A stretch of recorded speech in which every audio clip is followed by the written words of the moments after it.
Welcome back, ladies and gentlemen. Today I want to have a talk about some of the characters that we should see come into the game between now and the end of the year. Not just pure speculation, but based on some of the trends that we've had with characters that have come into the game over the last few months. We have seen a lot of characters come in, and I think the reason for that is because their character models were already in the game. So all they really needed to do was update the kits, change things around a little bit to make them a little bit better for the squads that they're meant to work with within the game. Based on that information, I think we're pretty much done with a lot of the light side characters, so we should see a lot more shadow characters coming into the game. I know that there are still a few generic characters for the elf factions, dwarves, Gondor, Rohan, but I don't think we'll see those teams grow past 5 members of the squad anytime soon. We may see it a little bit further down the track as some of the other heroes are introduced. Maybe those factions will grow a little bit bigger with some of those generics, but for the time being, I think it's pretty safe to assume that the shadow side is the one that's going to start getting a little bit of love between now and the end of the year. So the first character that I really want to speak about, I think it's the one that everyone has really wanted to see in the game, and that's going to be the Witch King. Now, he was touted as the first legendary based on the data mines early when the game released, but obviously that was changed. Elrond was our first legendary. It's been a few months now. We're likely to see that Elrond event come back very soon, but I think the next legendary that we will see is gonna be the Witch King, and I would expect him to probably show up sometime around December, pushing towards the end of the year, closer to the holidays. Great way to round out the year. The data mines did suggest that you would need the Haradrim to unlock him. Personally, that makes no sense to me whatsoever, but I think if the Witch King was going to need the Haradrim, it would have made more sense for that announcement to have been made when those marquee events for the Haradrim did come in, so that way it would have boosted the sales on them. Because that didn't happen, maybe those plans have changed, I'm not quite sure, but just to be on the safe side, I think in around about 4 to 6 weeks you should see those last 2 Haradrim become farmable. The only advice that I could give as a just-in-case type scenario is get your Haradrim up to that 5-star level once they do become farmable. You don't have to spend the gold and promote them, just make sure that you do have those shards farmed, so if you do need them to unlock someone like the Witch King, it's a lot easier to promote them later on than have to start farming them in a panic mode. But they still don't really seem like the team most likely. What would be more likely, because there's no point in giving us the Witch King if we don't have the other Nazgul to go with it.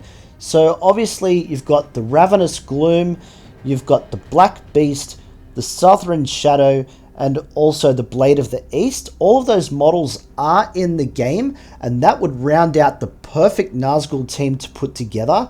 So those 4 would be something I would expect if you're going to see the Witch King sometime around December, then November might be a good time to start introducing those characters in. They will most likely be in a marquee type event, which I'm not really a great fan of, because that would mean that you'd have to spend money on that entire team just to unlock the Witch King. However, given the current trends in the game, I could probably see that happening. So if I was a betting man, I would suggest that Nazgul November could definitely be a thing. You could have 1 character released every week throughout that month. I'd rather see them find a different way to introduce them into the game so that people might have some chance of being able to farm these guys up, but I know that they will be a big money-making thing, so chances are marquee is where they're going to remain.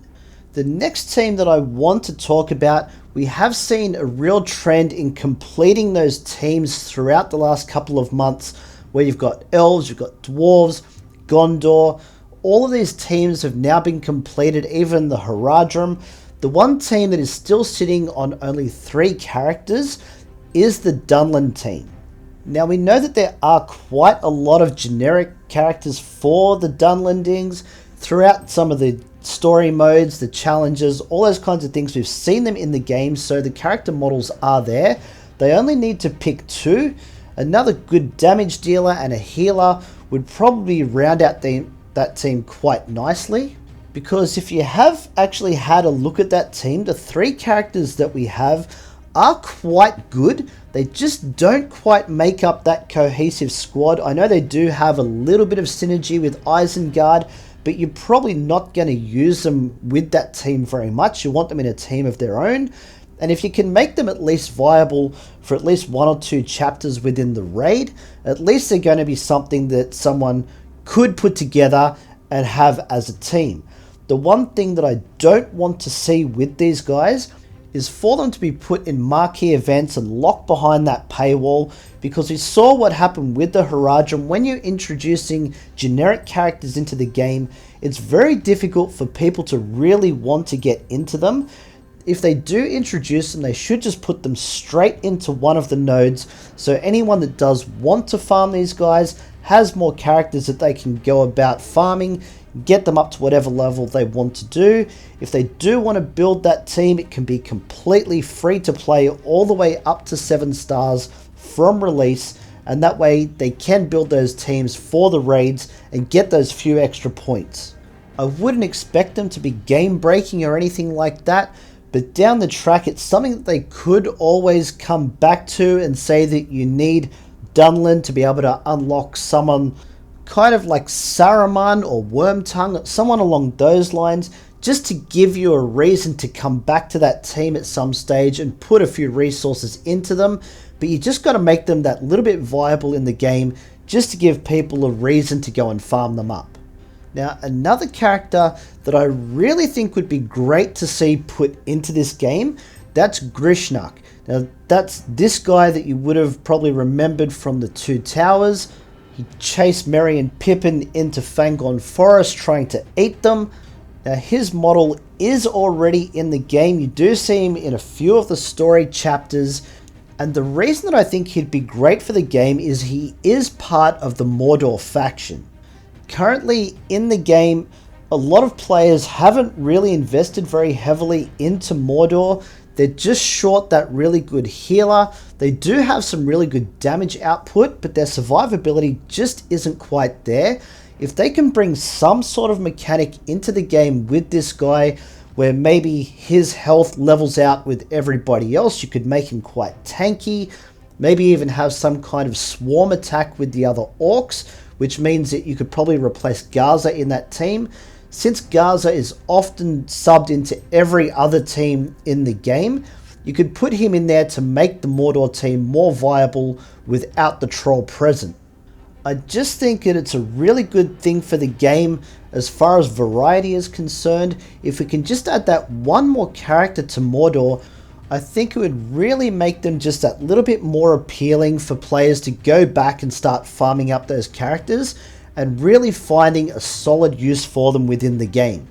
And if he is one of those characters they put a lot of thought into and can really change that faction in a positive way, I wouldn't have an issue with them putting him in a marquee event. Number one, we do get the character for free to play as, just to try and get that team up and running and see how it works. But yes, it would be a great money-making way for Capital Games, so that way anyone that does want to invest heavily into Mordor, they now have a reason to, so it works both ways in that regards. Now, the last character that I want to speak about is someone that kind of goes under the radar. Everyone's noticed him within the game, but he hasn't really been spoken about that much, and that's Gollum.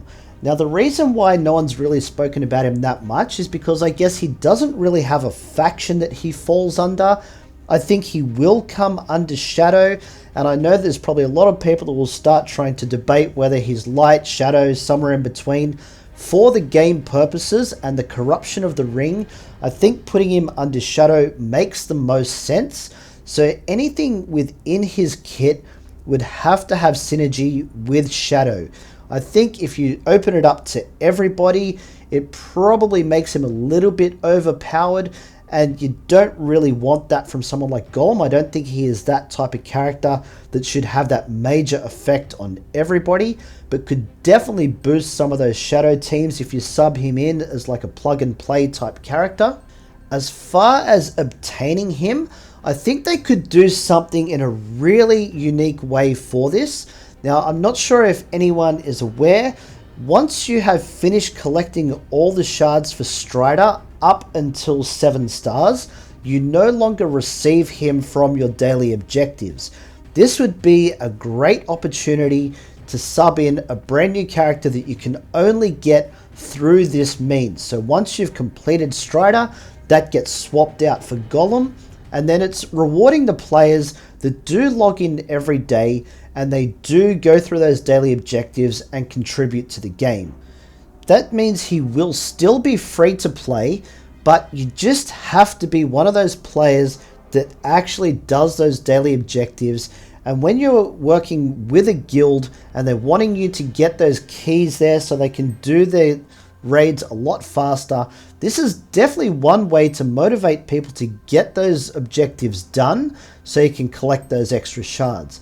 As far as how good Gollum would be, he doesn't have to be game breaking, but just good enough to make it worth wanting to get Strider finished and then move on to Gollum so that you can unlock him and get some really good use out of him in some of those other teams that may not have been as good before.